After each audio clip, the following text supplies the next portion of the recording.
Hey guys, on today's episode of Frugal BC, I'm going to talk to you about why I joined the financial independence movement and embraced frugality.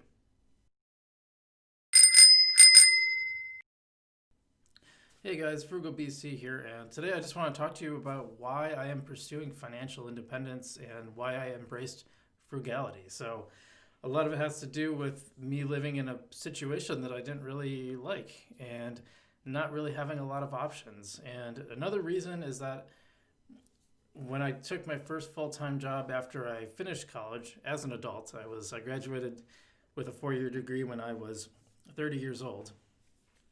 I just realized that I started feeling like I was on a treadmill, like I was just working to survive, and I just felt like that didn't feel like enough to me. I'm in journalism and I love doing it. It doesn't pay a ton, but I had enough frugality skills that I could make it work. But I always thought, there's got to be some better way. And when I discovered Mr. Money Mustache, his blog started getting the idea that this is possible. Because I always thought there had to be some way that you could just save up a bunch of money and not have to work.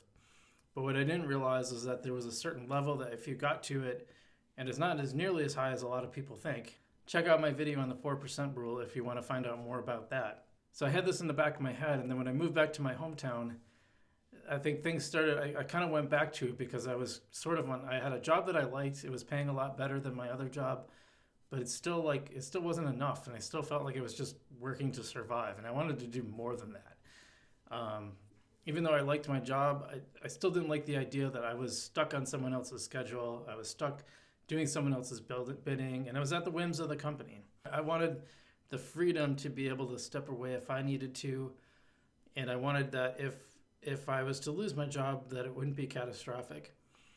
So I had read Mr. Money Mustache, but then I jumped back into it, and I really dove in and read and read and read. And the first thing I did was I saved to buy my house. So I had a really high savings rate. I was living with a friend to save more money, and I was saving more than I ever had in my life, and I used that money as for a down payment, and I bought my first house. And then ever since then, which I'm in now, this is my sunroom, I guess, in the back room. I happen to live in a very low cost of living area, and it's a spot where renting is actually more expensive than most mortgages.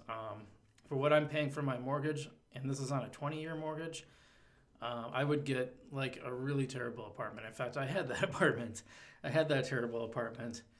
Yeah, and I have no desire to go back to that. In other places, renting might work out better, but we'll cover that in another video. Because once I bought my house in 2016, ever since then, I've been on a track for saving, and this year I hit six figures.